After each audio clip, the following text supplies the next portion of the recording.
First off, I want to thank everyone for being here, and we want to introduce our special guests here at the dais. And we can start on the far side with the city of Tehama. My name is Jim Bouquet. I'm with the Tehama City Council. I'm Robert Christensen from Tehama City Council. Robert Mitchell, Mayor of the City of Tehama. Bert Bundy, Tehama County Supervisor. Bob Williams, Tehama County Supervisor, District 4. Dennis Garten, I'm sorry, Steve. Steve Chamblin, Supervisor, District 1. Dennis Garten, Supervisor, District 3. Tony Cardenas, Corning City Council. Willie Smith, Corning City Council. Charlene Dickerson, Vice Mayor, City of Corning. And a few ground rules to start off with this evening. First off, County Administrative Officer Bill Goodwin will present a few minutes of a video, and that will be followed by Mr. Tom Noor and his presentation, which those two presentations are probably going to take roughly 50 minutes to an hour.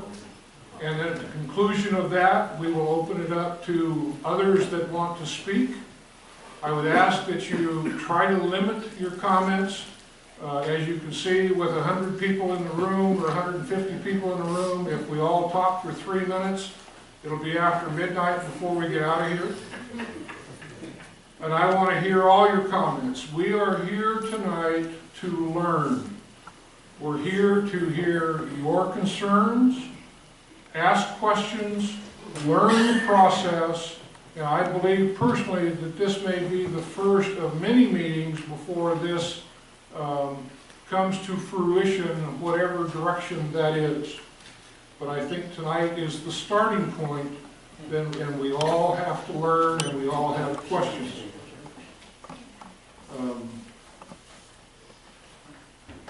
I ask that you be respectful to other speakers. We may have people in the room that you may not agree with, or you may have a difference of opinion, but everybody's opinion in this room tonight is important to the people sitting up here on the dais. And we are working on the air conditioner. I see people fanning. They're telling me that they're working on it, right, Justin? Yeah. I just gave you up, Justin. So you know he's going to be the short stick if you don't get it fixed. So with that, you know, we'll try to move forward. Mr. Goodwin, the floor is yours. All right, well, thank you. The one thing I'd like to mention, and we've only received a couple of pieces of written correspondence, but those that were received prior to this meeting have been added to our website for review if you want to take a look at those. Bill, do we want to talk about the website and you can go back and listen to this later? Sure. For those that are here tonight, if you want to, this meeting is being streamed live on our website. So tomorrow, after the clerk gets it posted, you'll be able to go onto our county website, go to the archives, and be able to listen to that presentation, or tonight's presentation, in its entirety at your leisure. So tonight is just not the end of it, okay? Thank you. Thank you. Just briefly, in order to initiate the dialogue, we thought it would be helpful to listen to a portion, we're thinking about 15 minutes, of a speech given by Mark Baird, spokesperson for the Jefferson Declaration Committee in August. It explains the basic principles of the withdrawal movement. But we do want to say this video represents only the views of the proponents of the withdrawal movement, and the opinions expressed are for informational purpose to start the discussion and do not necessarily reflect the opinions of the county or board of supervisors. But we are, it's I think very helpful and informative, and we'd like to share that with you at this time. So do I hit?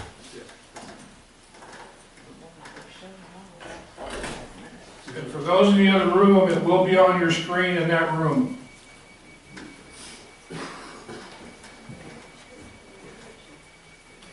Hi everybody, thanks for coming.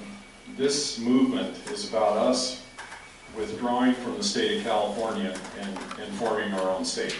Now, a lot of people think that's the same as secession, and it's not. In fact, we want to fight that word because it scares the people that are going to have to let us go. And here's the problem that we have. The people that have to let us go are Democrats. So we have to figure out a way to pitch this deal to Democrats so that they'll vote to let us go. And that's the only way we can win. What we have so far is we have a declaration that comes in front of, and a declaration as opposed to a resolution. A resolution in front of a board of supervisors means they have to direct all county agencies to do something to support that resolution. However, a declaration means that it's simply something, it's a position they support, and it's then read into the public record in Sacramento. So it is legitimate, and it is recorded. And what we want to do with this, because we don't have the 20 years it would take to get everybody together for people to vote in each county. And quite frankly, I don't think we need it, because I've never spoken to one single person that's against getting away from the rest of California. Not a single one, not even Democrats up here are against that. In fact, at the county fair, we passed that Democratic Central Committee booth. That's kind of a real slow area in our county fair, not many people there. Well, even that guy said, hey, good luck with that state of Jefferson thing. So no one is really against this, but anyway, we pitched this declaration as a discussion item. So we brought it in front of the board as a discussion item. There are a couple of reasons to do that. Number one, they don't feel pushed into a corner. They don't feel like you're trying to back them into a corner and force a vote right on the spot. Number two, it gives them plenty of time to discuss the idea, and it also gives, hopefully, the 200 or 300 people you get to go to that meeting, it gives 50 or 60 of them time to discuss the idea. And it's interesting about the Board of Supervisors. Their chamber in Siskiyou County, anyway, is pretty small. And when they literally can't see the end of the crowd through the door, they figure there are folks that are concerned. And the room only holds, I don't know what, 30, 40 people. So when you show up with 150 people or 200 people, they know darn well you're very serious about what it is you're trying to do. So we presented a declaration to them, and essentially what it says in a nutshell, I don't have it with me because I kind of ran out of the job and came straight down here. It says that the state of California is ungovernable in its present form and its present size. And in order that we in rural counties in California can find some representation that is adequate for our needs and addresses the problems that we have, we need to withdraw from the state of California and form our own state. And that is as simple as it gets. You know, we talked about adding more flowery language, we added a little bit, but really this thing needs to be 2 sentences long to be effective. California is ungovernable, and in order to represent ourselves, we need our own state, and that would do it.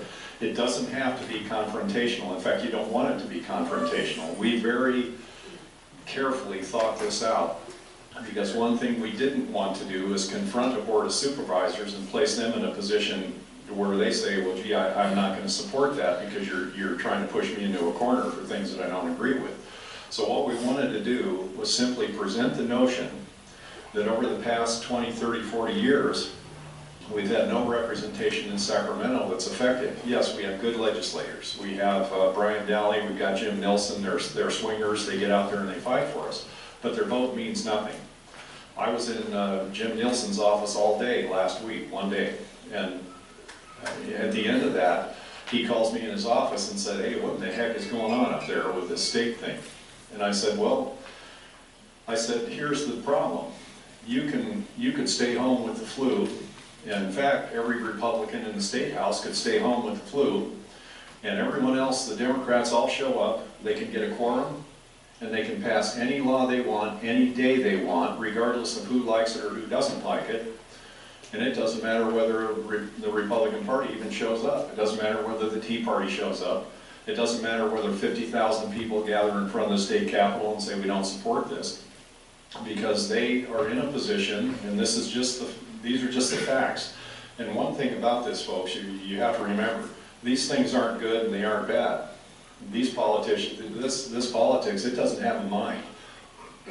This is simply mathematics. And this is the reality we face in our state. The Republican Party is irrelevant in California politics. Rural California is irrelevant in California politics. It doesn't matter what you want. It doesn't matter what you say. It doesn't matter how often you vote. It doesn't matter whether you show up. We're irrelevant. So the point of the state of Jefferson is to make ourselves relevant again. And we can do that with self-representation. So now on September the 3rd, our board, and by the way, this wasn't an easy sell. It wasn't one of those deals, oh gosh, I've been waiting for 20 years for somebody to do that. There were some very skeptical people. For example, how would we gain funding? In other words, you may be asked questions, because that's the point of the discussion item. How would this new state fund itself? Our response is, with a favorable corporate tax rate, a favorable attitude toward business, property tax rate that people could count on, that the state wouldn't change every 5 minutes, a favorable climate toward business, thank you, and we would have every business that's bailing out of the state of California, instead of going to Texas, they'd load up the U-Haul, drive 2 hours north, and park in a brand new state where people wanted business and jobs. And I guarantee you, the economy of our state would flourish. We would have more jobs, and we have people to fill those jobs if we simply ended the environment under which California operates, which is so unfavorable to business that they're bailing out of the state at an apocalyptic rate. If we fix that and nothing else, we would be okay. Another thing, they say, well, okay, who's going to do the road work? Well, that's what committees of reconciliation are for. Once we have a state constitution, provided we win, then we form committees of reconciliation, and they divvy up the stuff. Who gets the Caltrans bulldozers left over in Reading? Who has to pay for some levee improvement that they never finish paying for? And that's what those committees would do. Now, if we could somehow engineer the situation so that that debt is apportioned according to population, we'd be in tall cotton, because 93% of the people don't live in the new state. So we'd end up maybe with 7, 10, 12, who knows, % of the debt. And certainly we could discharge that by allowing ourselves the use of resources in a responsible way, because nobody wants to kill the environment, for gosh sakes. But if we managed healthy stands, forestry, if we allowed small-scale mining again, if we had a favorable business tax rate, if we had a deep water seaport in Crescent City, I don't think we'd have any problem funding our new state. So those are the types of questions that you need to be prepared for when your board asks them, and they will ask them. One gal said, well, what about inclusion? Here you are, a bunch of conservatives, and you want a brand new state, and you're going to railroad everybody else out of it. And we said no. I mean, are there any Democrats in this room? There are probably some. I mean, inclusion is the way to win. If we don't have inclusion, we will lose. If we don't learn to speak to Democrats, we will lose. If we don't learn to pitch this so that people aren't afraid, so that they feel like they're part of the process, if we don't learn how to do that, we're going to lose. If we don't get 15 boards of supervisors who are willing to pass these declarations, we'll probably lose. And then, in the end, and here's the most important part, if we can't sell this to the Democratic legislature in California, we're going to lose. So we have to find ways to structure the conversation so that, number one, it does not appear as though we want our hand on the big water faucet, or that as soon as we get a state, we're going to go cut down all the trees and kill all the owls and all the fish. You know, I laugh at that myself, but that's really what they think. That's how they think. They think that the resources are to be stewarded by them in their way.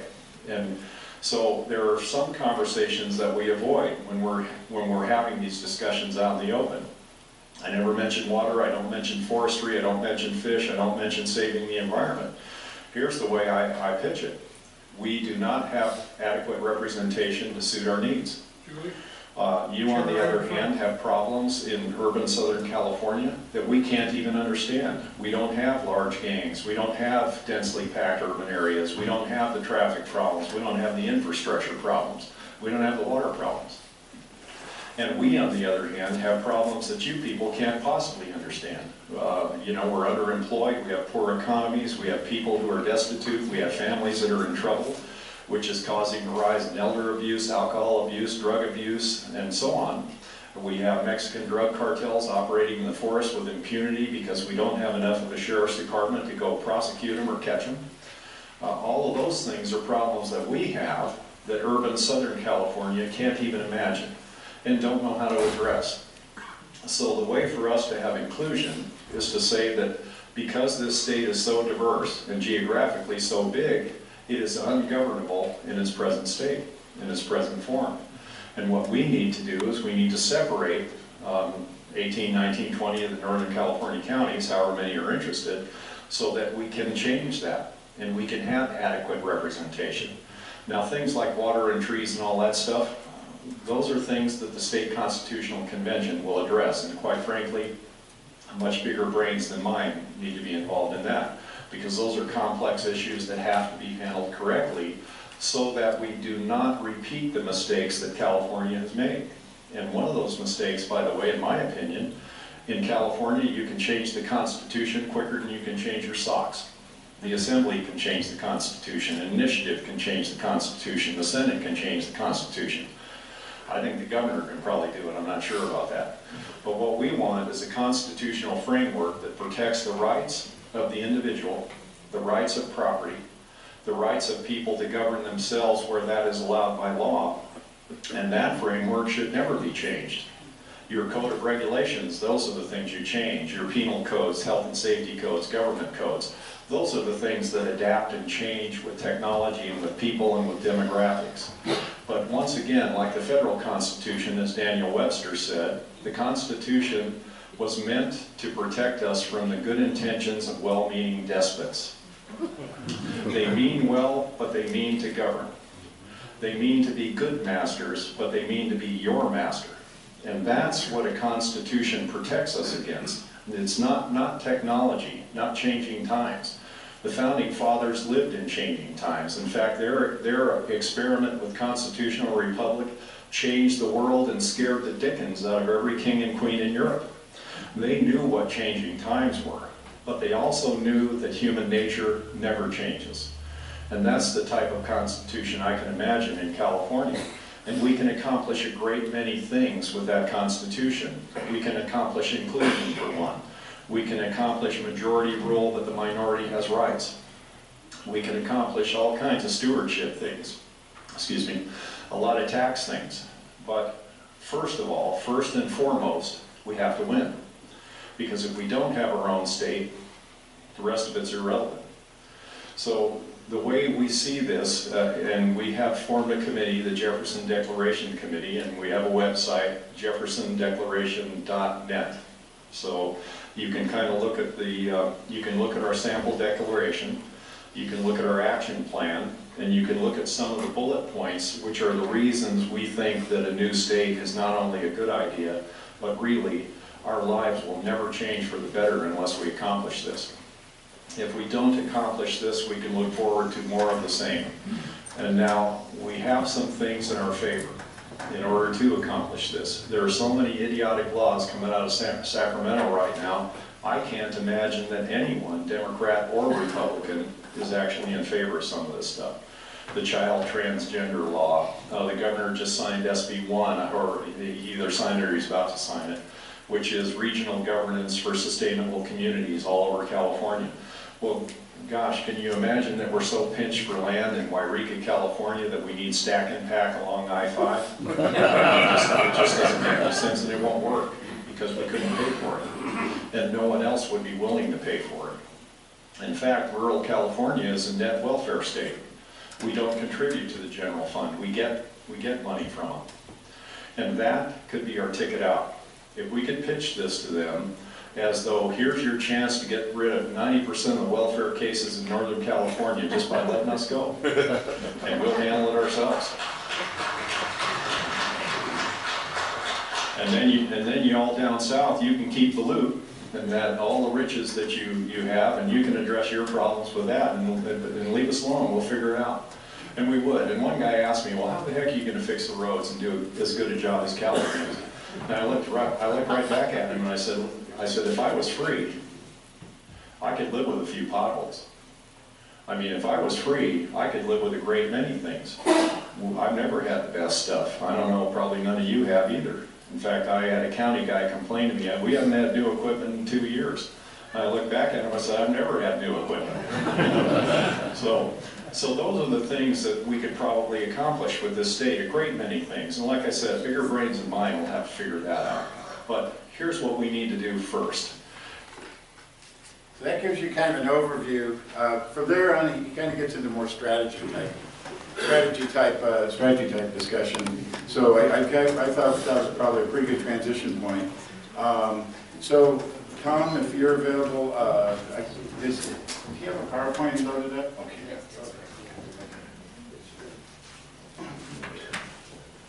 We may want. Oh, no.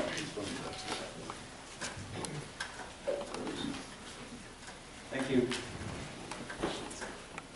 I'm going to, I didn't know that you guys are playing the video.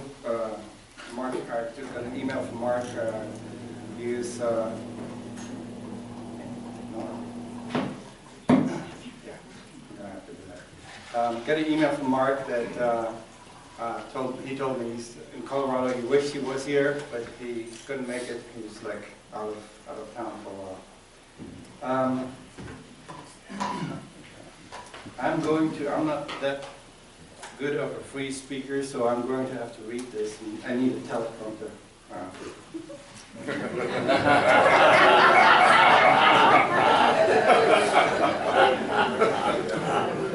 So let me start this up with saying thank you for inviting me to this event.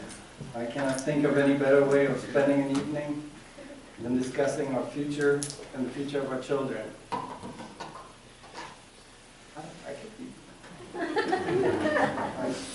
So, let's see if this works. Let's see two things at the same time. All right, you can hear me okay?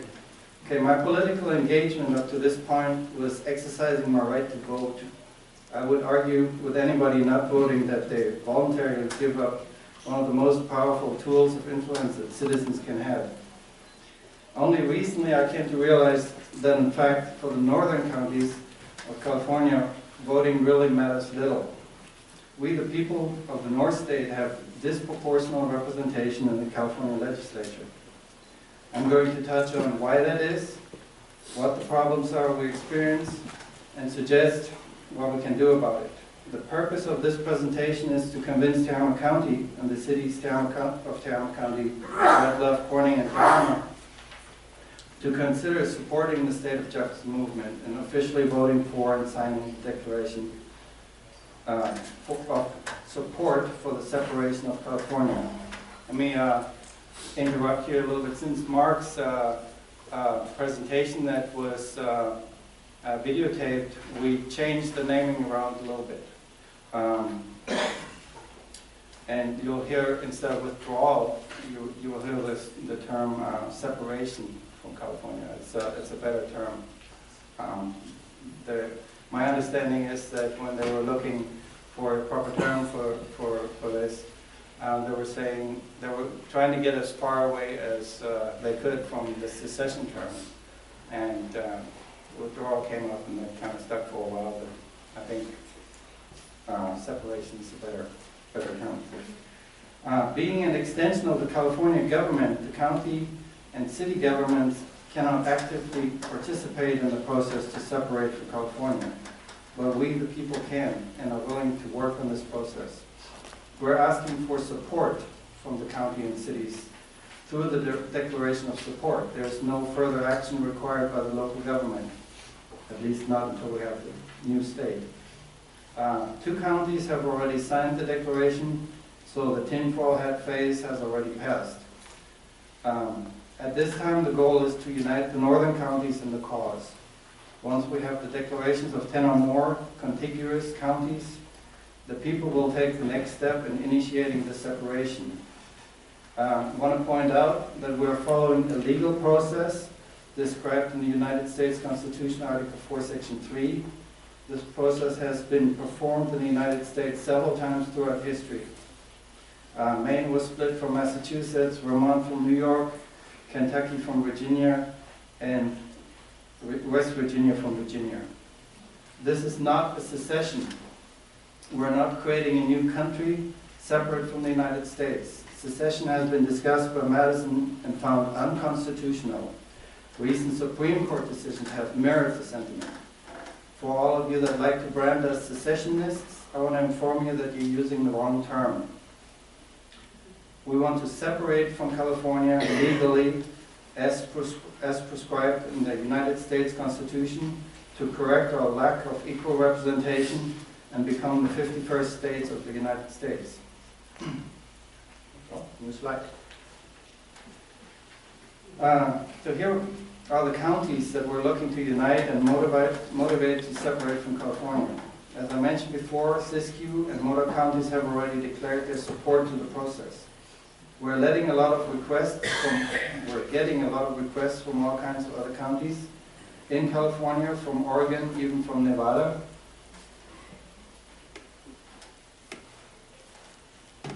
I believe Mark Berry has even received calls from Sacramento County residents that want to join the movement.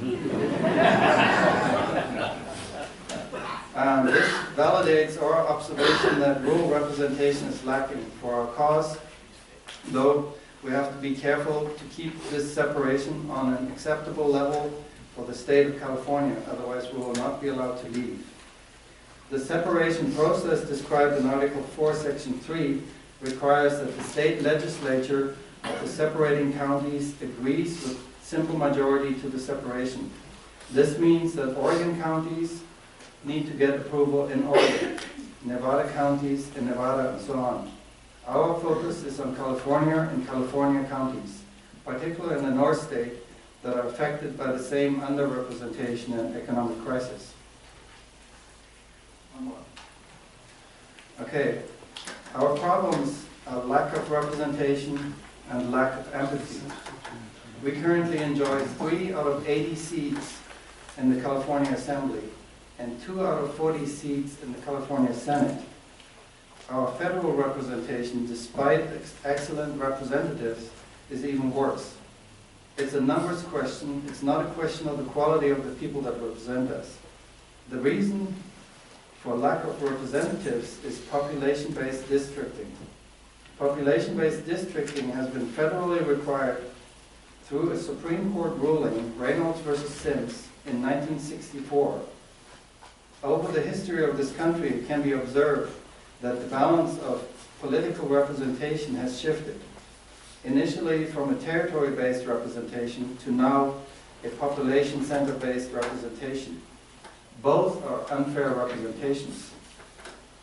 The Sims ruling occurred because cities felt that they were underrepresented in a territory-based federal system.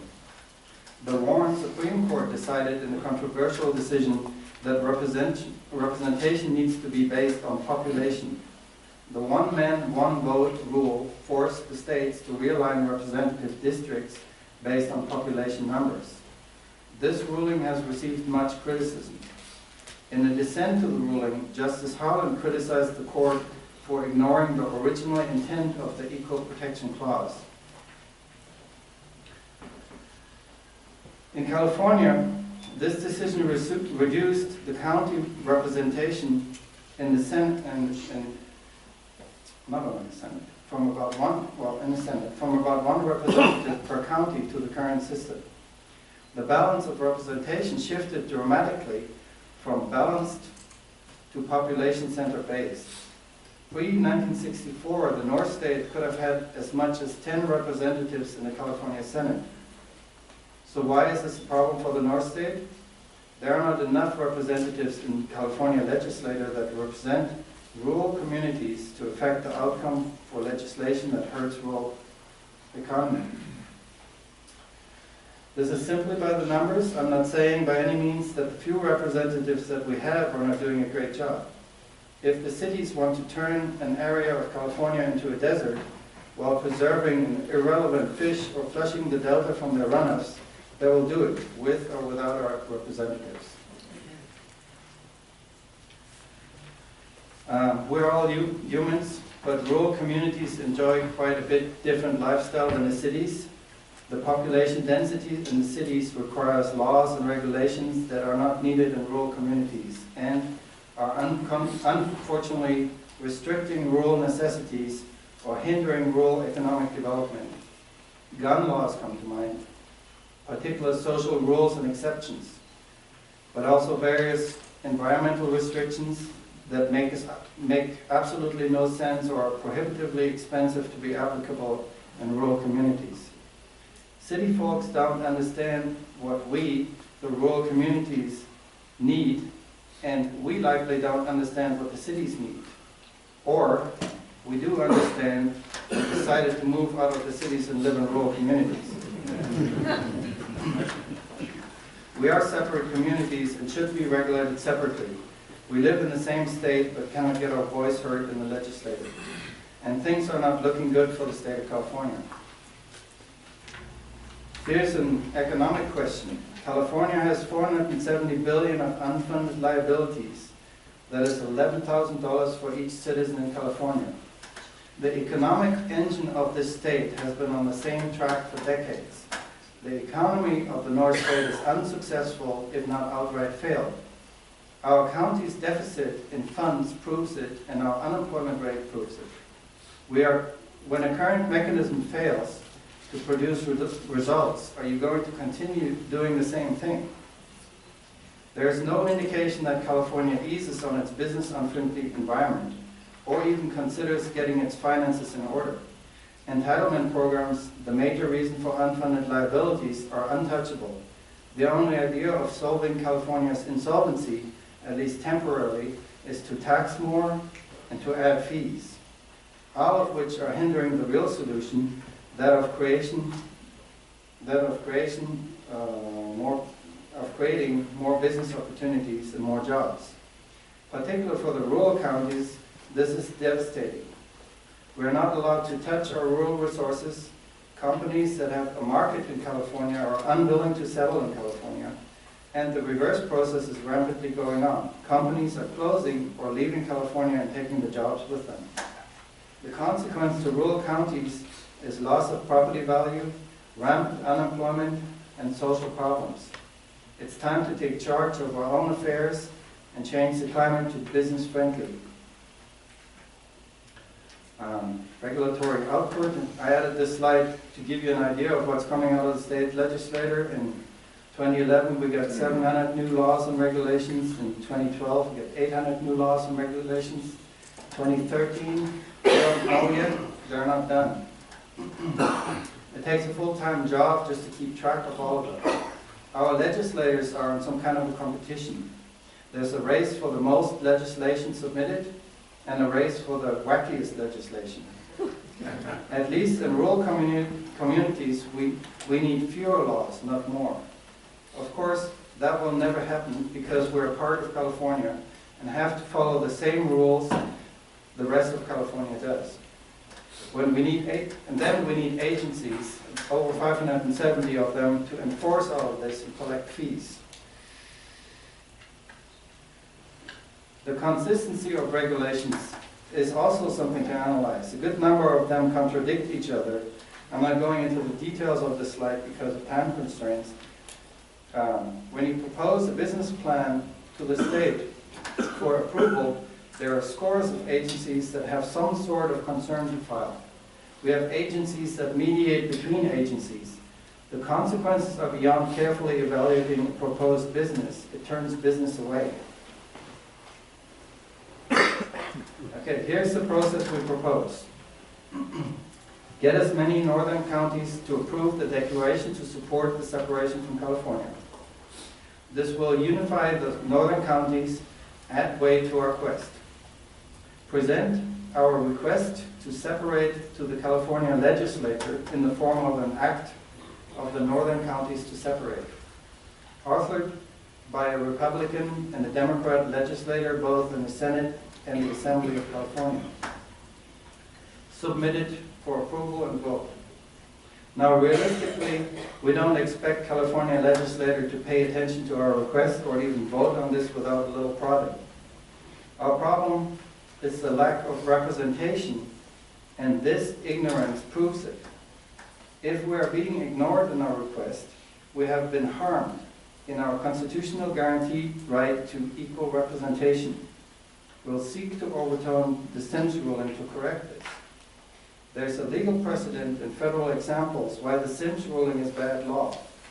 The most blatant Sims violation, for example, is that per United States Constitution, each state has 2 senators in the United States Congress. This is not population-based. If it were, California, with a population of 38 million people, should have 20, 30 or more senators in Congress. You can compare California with 22 smaller states that combined have the same population. That population is represented by 44 senators, while we are represented by only 2. The other precedent is a Wyoming court decision ruling that county representation by territory is required to not violate the Equal Representation Clause of the United States Constitution and the 14th Amendment. Constitutional law attorneys are very interested in overturning SIMS because it's bad law. What will this do? It will fix rural representation and be a major difference to the current legislative scheme in California. It just might appear the lesser evil for the California legislature to let the North State counties go and fend for themselves. We, of course, would then be free to structure our own affairs, to create a state that would eliminate the regulations that restrict our economic success. It is very likely that we would become a viable alternative to Texas and North Dakota, utilizing our proximity to California and the Pacific without the regulatory morass that California requires. Finally, and this is preferably executed in parallel, we will ask a Republican and a Democrat representative from the United States Congress to write the Jefferson Statehood Act and ask Congress to accept the new state of Jefferson into the United States. Then the Constitutional Congress will create the framework of the state of Jefferson. This is our opportunity to change our future and the future of our children. Rural California will not survive as the fifth wheel of California's train wreck. We know California's policies are not sustainable. At the present, we cannot effect any change of policy that brings back fiscal responsibility to California. The legislators seem not able to respond to reason. They are more interested in social or environmental experiments than economic sustainability of the rural communities. California is in debt to the tune of $470 billion. Yet instead of fixing what keeps people from employment, we are creating more welfare and social services to keep people permanently dependent on government handouts. Dependency like this is unnatural for rural communities that to some extent have been built by residents that now live in the third and fourth generation here, that know hardship, that know how to fix problems. Unless we start taking the reins in our hands, there will be no future in the rural counties, and we might as well all give in to the plans that turn the North State into a non-human use wildlife reserve and move to stack and pack housing in the cities.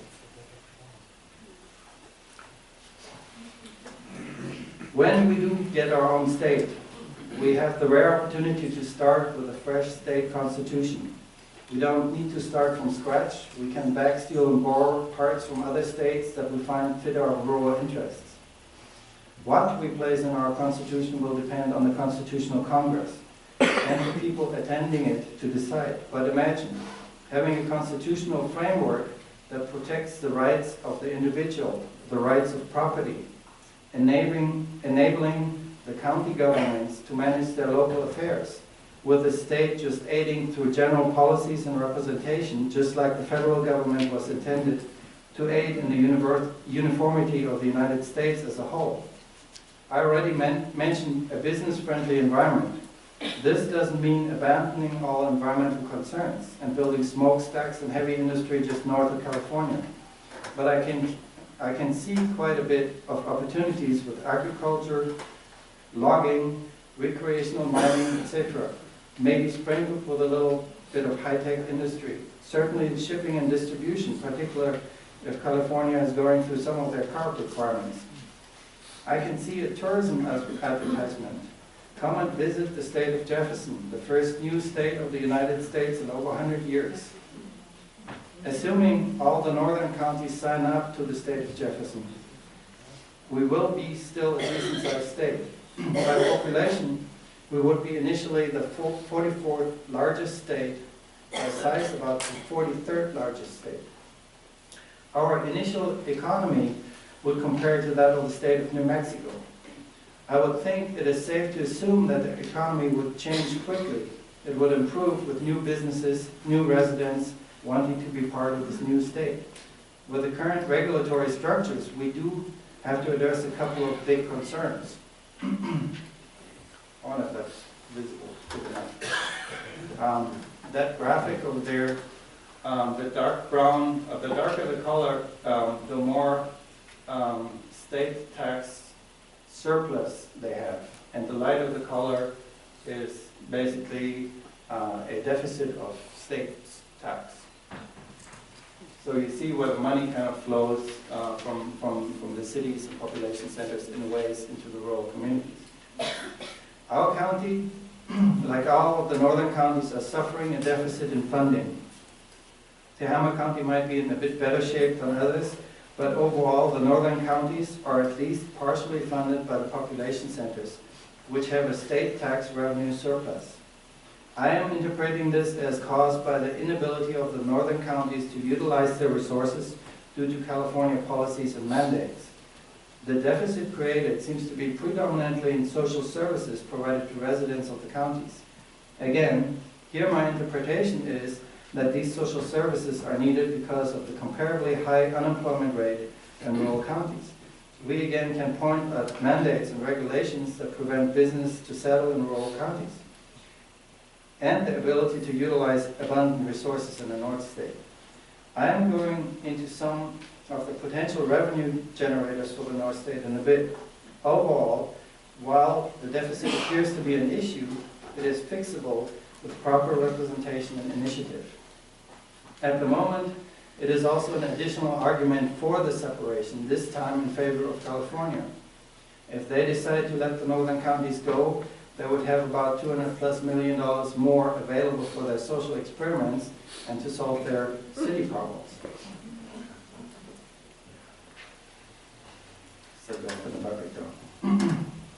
Here are some ideas. Again, this is an incomplete list of suggestions. I am not the person to make the decisions for the state of Jefferson. The Constitutional Convention will do this, and later the state and the people in the state. The Northwest Forest Plan. California only harvests 4% of the growth in all forests of California. Catastrophic wildfires are the result of the failed forest policy of the last 20 years. Healthy stands management practices which supply jobs, forest products, and tax revenues for the state of Jefferson. I think that even hardcore environmentalists can be convinced that a managed forest around the wilderness area or habitat can provide a defensible space against catastrophic fires like the latest Yosemite fire. Again, we're not talking clear-cutting here. We have environmental concerns too. The times have changed and environmentally sound alternatives to the current forest unmanagement are available. Business climate. I already mentioned that the key to success is to make the business climate in the North State distinctly more business friendly. This will attract lots of business, probably more than we're comfortable with. With it will come employment, increase in property value, revenue for the counties and the state. Federal lands. I don't know if that's on the chart. It was promised by the federal government on all states under the Enabling Act that federal lands will be returned to the states. It has tapered off in 1935, but 816 million acres have been transferred out of federal control to states or individuals between 1781 and 2006. The state of Alaska, under the Alaska Statehood Act, was allowed to reclaim 103 million acres of federally managed lands. The lands could be put into productive, beneficial use to the counties. Property tax. As a consequence of better business climate, the demand for property will spike, and with it, the value of the property. Property tax is a major component in the county revenue. Outdoors and recreation. Hound hunting. Rollback of gun laws. Opposition to closing the forest to the public. Requirement of coordination. All help bring back recreational use. So would be re-allowing small-scale suction dredge mining, maybe with the incentives for the miners to remove not only precious metals from the rivers, but also mercury and lead. Again, here, we're not interested in clear-cutting and strip mining our environment. We're advocating moderate, appropriate utilization of the resources that surround us. we feel that some of the moderate utilization with conservational practices instead of preservation will have a more environmentally conscious result than the current practices of preservation, I guess is what it is. This is primarily because we live in the environment. We know what historically works and doesn't work in our forests, ranches, and farms. We can consider the ideas that some PhD has dreamed of in the 50th floor in San Francisco, but we can also very quickly evaluate that this idea has any merit in the real rural community. The people that have lived here for 3 to 4 generations have kept their farms and ranches in pristine environmental shape, not because of some law and regulations, but because they depend on the future use of their lands. I'm going to leave it like that. There are many more suggestions to discuss, but in the process of forming a new state, we're not there yet.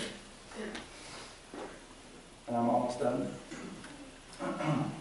At this time, we must decide if we want to make a change and take control of our future. It's not a simple task, we understand that. It is terribly uncomfortable to leave the nest or the comfort of home, even when it is precariously hanging on a cliff. Step one is for the county and cities to approve the declaration to support the separation from